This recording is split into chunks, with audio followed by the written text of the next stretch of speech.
noon, April 3, 2024 at DPWH Camarines Sur District Engineering Office. Will be conducting the pre-bid conference for goods 24 GFN 005 and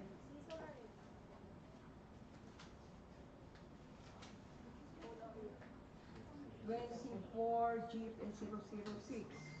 We'll be skipping the opening of prayers because this morning we cannot get in already. We'll check the attendance of the back members. Yours truly, the back chairperson. We have here our back members, vice chairperson, Engineer Antonio C. Mendez. The members are Engineer Aris Hermoso, Engineer Arman Ibarreta, Maria Corazon Broca, Engineer Irene Parto, Engineer Jeffrey Olitukit, Engineer Balin Francis Villarreal. We have also Ms. Myra Buslon and Region Remoroso. For the technical working group headed by Engineer Philip Salvadora, the members are the following: Engineer Diana Rose Gonzalez, Engineer Mark Anthony Bayos, Engineer Region Remoroso, Engineer Joanna Marie Manaog, Engineer Christine Gia Piñon. For the PAC Secretariat, headed by Engineer Reynaldo Manaog, the members are the following: Elizabeth Ulieres, Mrs. Dolores Casiao, Maria Quieta, Poppy, Engineer Sheila Marie Piceno, Engineer Christine Matulis, and Engineer Froilan Herno. Since they are all present except three, which are under official business, let's call this pre-bid conference into order at exactly 1:45 p.m. Now we are here for the contract data of these three projects to be read by Engineer Philip Salvador. Please. Thank you po. These are the contract data of contract ID 24 GFN 0006 to 24 GFN 0007. For contract ID 24 GFN 0006, the contract name is Procurement and Delivery of Construction Materials and Equipment Rental for use in the maintenance section, DPWH Camarines Sur District Engineering Office, Santa Teresita, Baao, Camarines Sur, under purchase request number 24-03010. The contract location is Santa Teresita, Baao, Camarines Sur. The approved budget for the contract is 6,286,171 pesos and 15 centavos. And the contract duration is 30 calendar days. And the cost of bidding documents is 10,000 pesos. Next contract ID is 24 GFN 0005. The contract name is Procurement, Delivery, and Installation of Information Technology, Equipment, and Accessories for use in this office, DPWH Camarines Sur District Engineering Office, Santa Teresita, Baao, Camarines Sur, under purchase request number 24-03009, dated March 15, 2024. And the location of contract location is Santa Teresita, Baao, Camarines Sur. The approved budget for the contract is 2,734,000 pesos flat. The contract duration is also 30 calendar days. And the cost of the bidding documents is 5,000 pesos. Bidding will be conducted through open competitive bidding procedures using non-discretionary pass-fail criterion as specified in the 2016 revised IRR of Republic Act number 9184. Bidding is restricted to Filipino citizens, sole proprietorship, partnerships, or organizations with at least 60% interest or outstanding capital stock belonging to citizens of the Philippines, and to the citizens or organization of a country, the laws or regulation of which grant similar rights or privileges to Filipino citizens, pursuant to RA number 5183. Prospective bidders may obtain further information from the Department of Public Works and Highways, Camarines Sur 5th District Engineering Office, and inspect the bidding documents at the address stated during Mondays to Fridays from 8 a.m. to 5 p.m. Bids must be duly received by the Back Secretariat through manual submission at the office address indicated on or before 10 a.m. of April 15, 2024. Late bids shall not be accepted. All bids must be accompanied by bid security in any of the acceptable forms and in the amount stated in ITB Clause 14 for goods and services. Bid opening shall be on April 15, 2024 at exactly 10:30 a.m. at the given address. Bids will be opened in the presence of the bidders' representatives who choose to attend the activity. The other specification of contract ID 24 GFN 0005 will be discussed by Engineer Royland Hearn. May I interrupt before we continue with the discussion? Let us acknowledge the presence of the two observers from NT Micro Enterprises in the person of Mr. Fedor Lumibao and Mr. John Elmer Malunis. Thank you for coming over. Let's continue. Hello. Good afternoon. These are the technical specification of desktop computer, which is the specialized software application used. The processor and chipset is Core i7 12th generation, 8 cores, 64-bit. The internal memory is 32 GB DDR4. And the storage is 1 TB, 7200 RPM HDD plus 512 GB SSD. The display and graphics must be 24 inches to 23 inches to 24 inches, diagonal, full high definition widescreen LED display. Same brand as a CPU. 6 GB dedicated graphics memory. The audio is integrated sound card with internal speaker. Expansion slot, 4 slot on board, at least 1 PCI Express slot. The I/O port is 6 USB. It must be 2 front, 4 rear, at least 1 Type-C. VGA, audio, HDMI, display port, or Ethernet port for internet. Network interface must be integrated gigabit Ethernet. Casing, 2 external drive bays. The other inclusion, keyboard, same as brand as the computer. Optical mouse with mouse pad, same brand as the computer.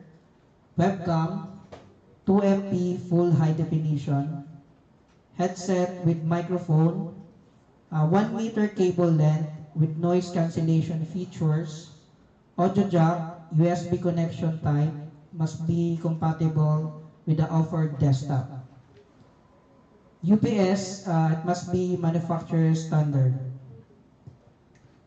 All necessary cables and connector like patch cord, Cat6 factory crimp with RJ45 connector must be 5 meters, preferably color orange.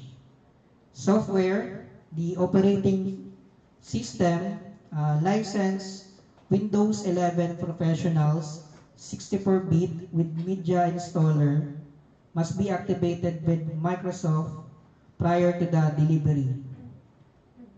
The recovery media used for all drivers and utilities must be stored in any electronic storage media. It must be properly labeled and virus-free. Office software, Microsoft Office Standard, latest version, under Cloud Solution Provider Agreement, the licenses must be perpetual and transferable. It must be licensed and named after the DPWH and can be added to the department's existing tenant domain, which is the dpwh.gov.ph, .omnimicrosoft.com, and the primary domain is dpwh.gov.ph. The supplier must present certificate as certified CSP direct partner in the Philippines. Branded model must be an international brand name with existence of at least 10 years in the Philippines.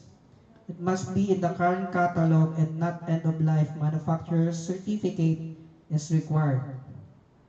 All components must be the same brand as the computer except for the webcam and headset and manufacturers installed. Documentation and media, all equipment shall supplied with the standard manufacturer's documents on any electronic storage and media and hard copy version where available. Warranty and maintenance, the supplier is required to provide a 1-year warranty on all parts including mouse and headset with microphone, associated software and on-site labor from the date of the inspection and acceptance report. Technical support. The local technical support shall include telephone and email 8 hours per day from 8 to 5 p.m., 5 days a week, Monday to Friday, for the problem resolution. Support shall have a response time of the next business day. With the additional note, the UPS shall be issued in a bundle with the desktop computer for specialized software application use. Now this is for the desktop computer application use. The processor and chipset, Core i5, 12 Gen, 6 cores, 64-bit. Installed memory, 8 gigabit, DDR4. Storage, 1 TB, 7,200 RPM HDD, plus 512 GB SSD. Display and graphics, 21 inches diagonal, full high definition widescreen LED display. Same brand as CPU. With 2 GB integrated graphics memory. With the other inclusion, keyboard, same brand as computer. Optical mouse with mouse pad, same brand as computer. Webcam, 2MP, full high definition. Headset with microphone, 1 meter cable length with noise cancellation features. Audio jack USB connection type must be compatible with the offered desktop. UPS, manufacturer standard. The software, same with desktop specialized computer, license Windows 11 Professional 64-bit. Recovered disk for all drivers and utilities must be stored in any electronic storage media. Office, Microsoft Office Standard, which is the latest version, under the Cloud Solution Provider. Branded model must be international brand name with existing of at least 10 years in the Philippines. All components must be the same brand as the computer except for the webcam and headset. For the laptop computers, specialized processor and chipset, Core i7, 12 Gen, 14 cores, 64-bit. The internal memory is 32 GB DDR5. Storage 1 TB SSD. Display and graphics 15.6 inches to 16 inches diagonal full high definition with screen display with 6 GB dedicated graphics memory. Audio, integrated high definition audio support, integrated speakers, and integrated digital microphone. Webcam, integrated widescreen high definition. The input and output ports, 3 USB at least 1 Type-C, HDMI display port, headphone, microphone jack, network interface, Bluetooth, and wireless LAN, audio detecting and auto sensing. Other inclusion for the laptops, optical mouse with mousepad, same brand as laptop, carry case, manufacturer standard, gigabit Ethernet cable adapter for laptop models without Ethernet port, headset with microphone, 1 meter cable length with noise cancellation features, audio jack USB connection types must be compatible with the offered laptop. Software, Windows 11 Professionals 64-bit. Office, Microsoft Office Standard, latest version, under the cloud solution provider. Branded model, must be international brand name with existing of at least 10 years in the Philippines. It must be the current catalog and not end-of-life manufacturer certificate is required. All components must be same brand as this laptop and factory installed and new. The supplier is not allowed to change or add any components to the equipment. Warranty maintenance, the supplier is required to provide 1 year warranty on all parts including mouse and headset with microphone, associated software and on-site labor for date and inspection and acceptance support. In case that the laptop needs to be pulled out for servicing, the supplier must return the unit within 2 weeks or the service unit with the same or higher specification must be issued. For the laptop computer's application use, processor and chipset, Core i7, 12 Gen, 10 cores, 64-bit. Internal memory, 16 GB DDR4. Storage, 512 GB SSD. Display and graphics, 14 inches diagonal, full high definition LED widescreen display with 2 GB dedicated graphics memory.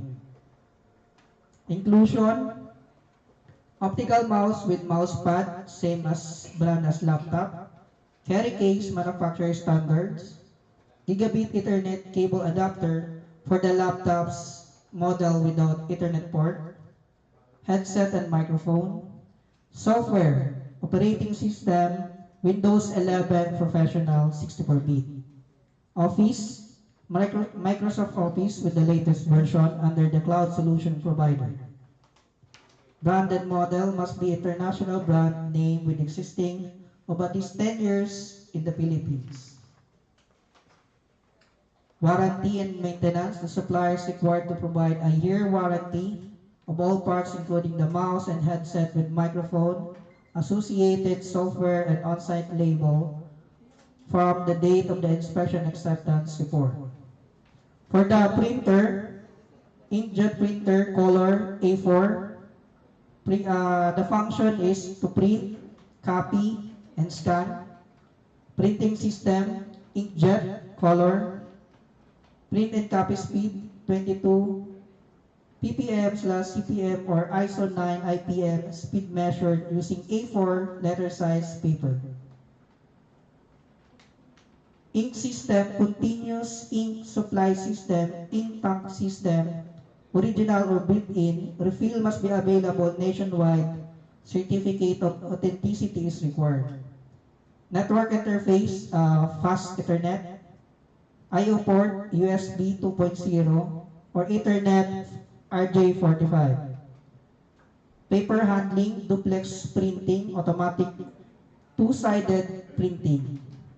Paper trays, two trays, which is the standard input tray, and multiple multi-purpose tray. The maximum media size is legal. Media type, paper, bond, light, heavy, plain, recycled, graph, envelope labels, cardstock, photo, brochures.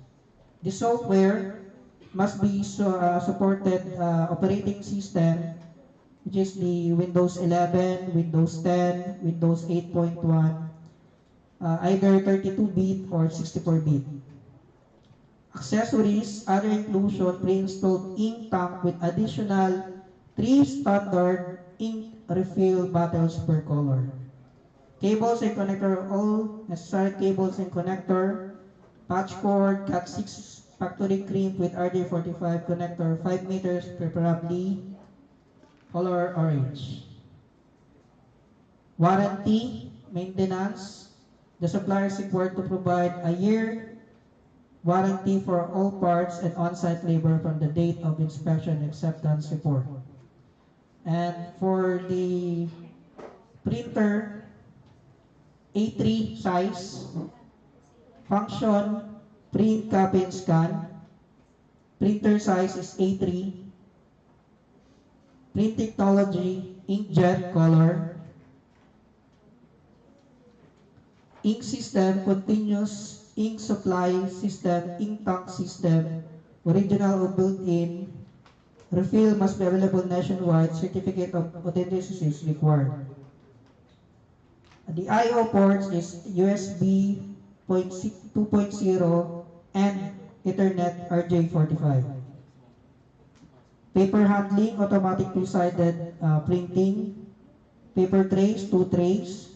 Maximum media size A3. Software, supported OS, Windows 11, Windows 10, Windows 8.1, either 32-bit or 64-bit. And the last for smartphone, OS, Android OS or latest version. Processor, octa-core processor. Memory, 8 GB RAM. Storage, 256 GB internal. Display, LCD multi-touch screen, 6 inches. Corning Gorilla Glass 5. AMOLED OLED 120 Hz.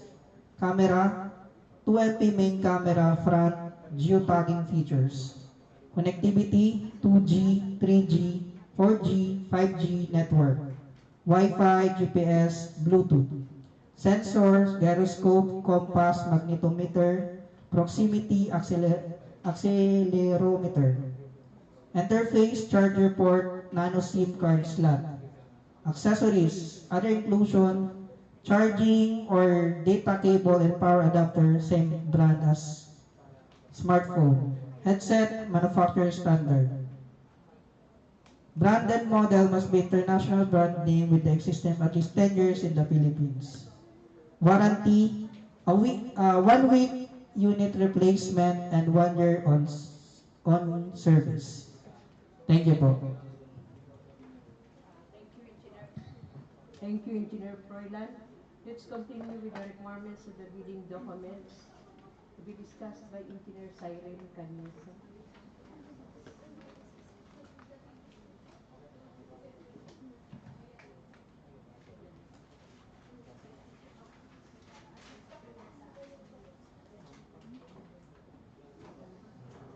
Good afternoon. For the eligibility requirements, prospective bidders must have completed a single largest completed contract, the SLCC, that is similar to the contract to be bid and whose value adjusted to current prices using the Philippine Statistics Authority.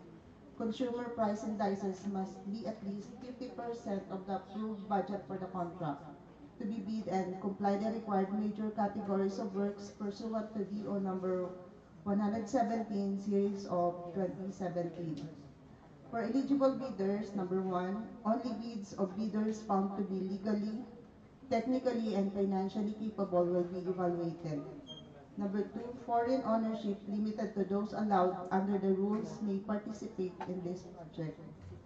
Number 3, pursuant to section 23.4.1.3 of the 2016 revised IRR of RA number 9184, the bidder shall have an SLCC that is at least one contract similar to the project, the value of which, adjusted to current prices using the PSA CPI, must be at least equivalent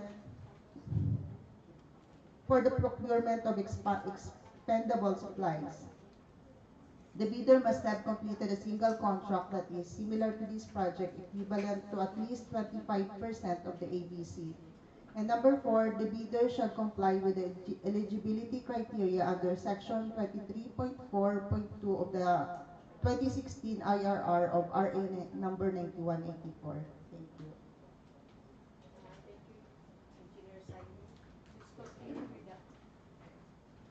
Thank you, Engineer Siren. Let's continue with the documents to be submitted by the bidders to be discussed by Ms. Jas Sako.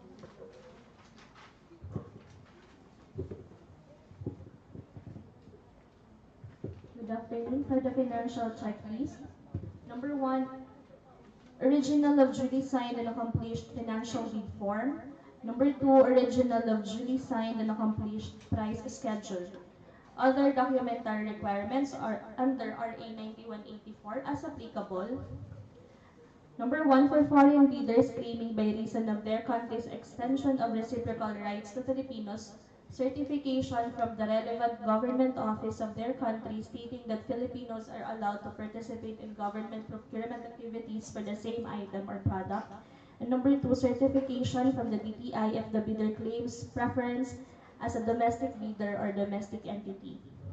For the bid securing declaration requirements, number 1, bids received in excess of the ABC shall be automatically rejected and declared failed. Number 2, bids will be valid until 120 calendar days from the date of opening of bids. Number 3, the bid security shall be in the form of a bid securing declaration or any of the following forms and amounts. Letter A, the amount of not less than 2% if bid security is in cash, cashier's or manager's check, bank draft guarantee, or irrevocable letter of credit. Letter B, the amount of not less than 5% if the bid is in surety bond. And letter C, any combination of the foregoing proportionate to the same of form with respect to the total amount of security. And number 4, the bid security shall be valid until 120 calendar days. For the technical checklist, it will be discussed by Engineer Sheila. For the technical checklist, letter A, valid PhilJobs registration certificate, platinum membership, or letter B, registration certificate for Securities and Exchange Commission, SEC, Department of Trade and Industry, DTI, for sole proprietorship, or Cooperative Development Authority, CDA, for cooperatives or its equivalent document, and letter C, Mayor's Business Permit issued by the city or municipality where the principal place of business of the prospective bidder is located, or the equivalent document for exclusive economic zones or areas. And letter D, tax clearance for EO number 398 series of 2005 as finally reviewed and approved by the Bureau of Internal Revenue, BIR. Letter E, statement of the prospective bidder of all its ongoing government and private contracts, including contracts awarded but not yet started, if any, whether similar or not similar in nature and complexity to the contract to the bid. And letter F, statement of the bidder's single largest completed contract, SLCC, similar to the contract to be bid, except under conditions provided for in sections 23.4.1.3 and 23.4.2.4 of the 2016 revised IRR of RA 9184 within the relevant period as provided in the bidding documents. And letter G, original copy of bid security If in the form of security bond, submit also a certification issued by the Insurance Commission or original copy of notarized bid securing declaration, and letter H, conformity with the technical specifications, which may include production, delivery schedule, manpower requirements, and or after sales parts if applicable. And letter I, original duly signed omnibus sworn statement, OSS, and if applicable, original notarized secretary's certificate in case of corporation, partnership, or cooperative, or original special power of attorney of all members of the joint venture giving full power and authority to its officer to sign the OSS and to do acts to represent the bidder. Letter J, the supplier's audited financial statements showing, among others, the supplier's total and current assets and liabilities, stamped, received by the DIR or its duly accredited and authorized institutions. For the preceding calendar year, which should not be earlier than 2 years from the date of bid submission. And letter K, the prospective bidder's computation of net financial contracting capacity or NFCC or a committed line of credit for a universal commercial bank in lieu of its NFCC computation for Class B documents. Letter L, if applicable, a duly signed joint venture agreement in case the joint venture is already in existence, or, or duly notarized statements for all the potential joint venture partners stating that they will enter into the and abide by the provisions of the JVA in the instance that the bid is successful.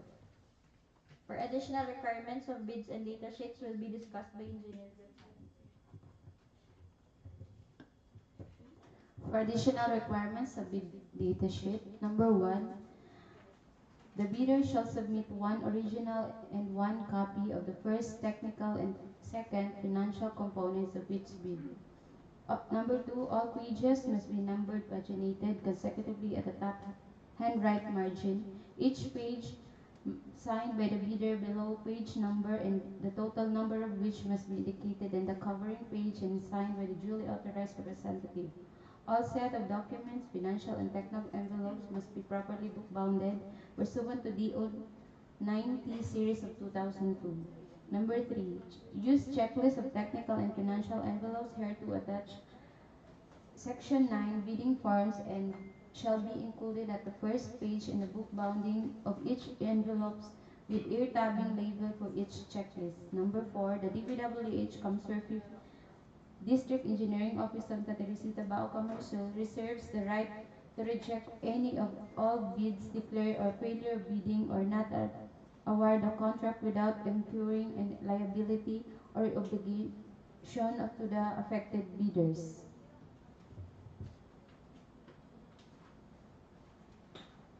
Okay, thank you. Let's proceed, Engineer Salim. For the opening and preliminary examination of bids, the BAC shall open the bids in public at the time, on the date, and at the place specified in paragraph 9 of the 1 bid. The bidders' representatives who are present shall sign a register evidencing their attendance. In case video conferencing, webcasting, or other similar technologies will be used, attendance of participants shall likewise be recorded by the BAC Secretariat. In case the bids cannot be opened as scheduled due to justifiable reasons, the rescheduling requirements under Section 29 of the 2016 revised IRR of the RA number 9184 shall prevail, and the preliminary examination of bids shall be governed by Section 30 of the 2016 revised IRR of RA number 9184.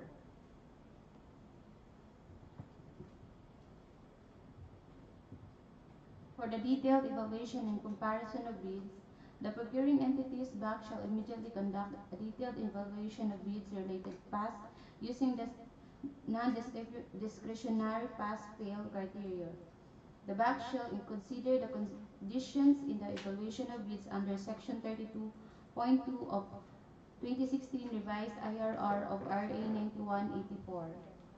And the project allows partial bids Bidder may submit a proposal of any of lots or items, and evaluation will be undertaken on a per lot items basis at the case may be. In this case, the bid security as required by ITB Clause 14 shall be submitted for each lot or item separately.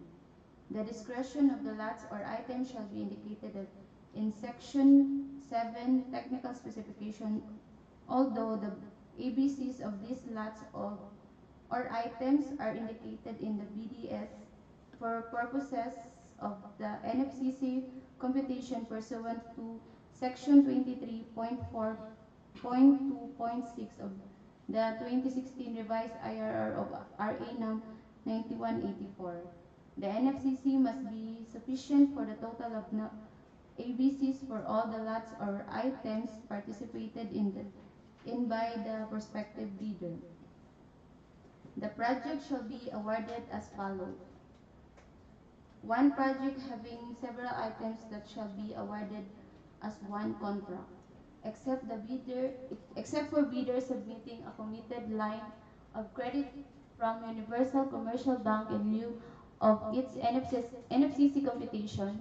All bids must be included in NFCC computation pursuant to Section 23.4.1.4 of 2016 revised IRR of RA 9184, which must be sufficient for the total of the ABCs for all the lots or items participated in the prospective bidder.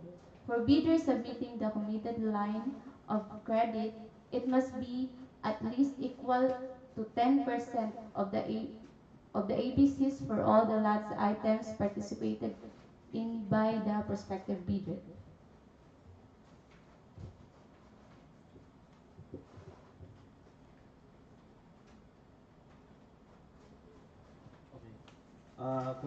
For 3 strike policy, in the procurement of contracts for infrastructure works, goods, and consulting services shall be imposed pursuant to DO number 35 series of 2008 as amended by DO number 28 series of 2024.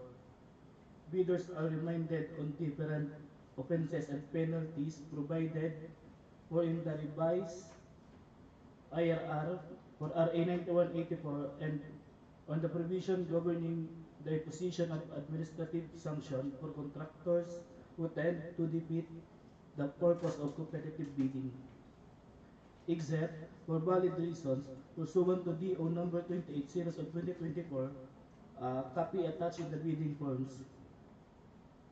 Classifications of offenses that triggers the 3-strike policy and exceptions. Number 1, withdrawal from bidding process, submission of non-participation letter, or failure to submit a bid after purchasing the bid documents. Number 2, submission of late bids without valid reasons as determined by the BAC. Number 3, submission of patently insufficient bid. For post-qualification, within a non-extendable period of 5 calendar days from receipt by the bidder of the notice from the BAC that it submitted the lowest calculated bid, include a framework agreement will be used. Or, in the case of multi-year framework agreement, it is one of the eligible bidders who have submitted bids that are found to be technically and financially compliant. The bidder shall submit its latest income and business tax returns filed and paid through the BIR electronic filing and payment system, and other appropriate licenses and permits required by law and stated in the BDS. For signing of the contract, the documents required in Section 37.2 of the 2016 revised IRR of RA number 9184 shall form part of contract. Additional contracts document are indicated in the BDS. Thank you. Thank you, Engineer Ridja. Is there any question or comments coming from this group? Okay. Our observer for clarification. clarification lang po sa technical specs. Clarification lang po sa technical specs. Dito kasi sa specs ng parehong desktop, may nakalagay na additional note sa UPS. Uh, Technical specification for UPS shall be attached.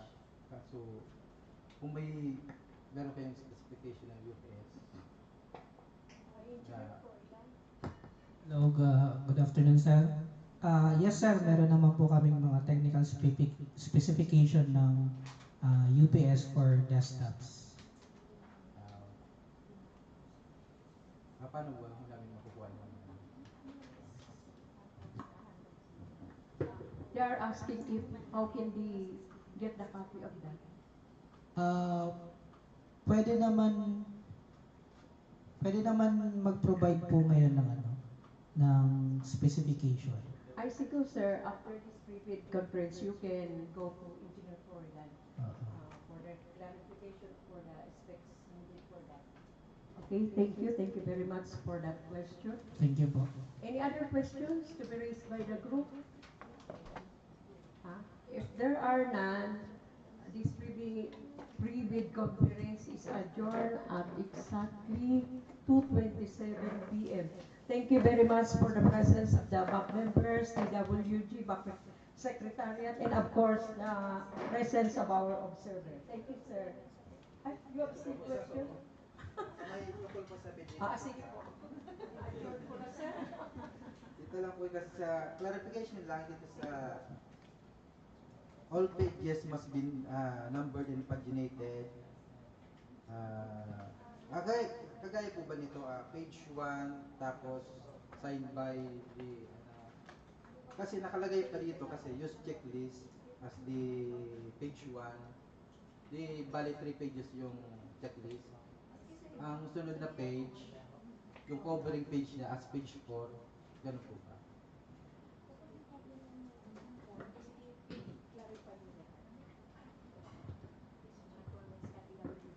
Sir, bali po, yung covering page nyo po, yun yung first page nyo. Yun yung covering page nyo, walang page number. Pero nakalagay doon yung total number of pages nung folder nyo.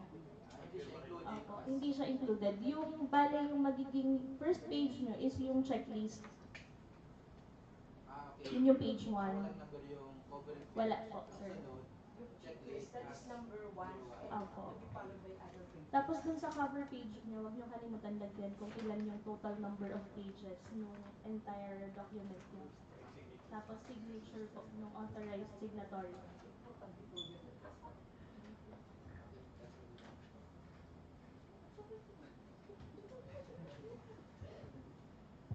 Any other questions, sir? Positive. Thank you very much po. We are all clarified with the documents. Thank you again for the presence of everyone. Have a good day.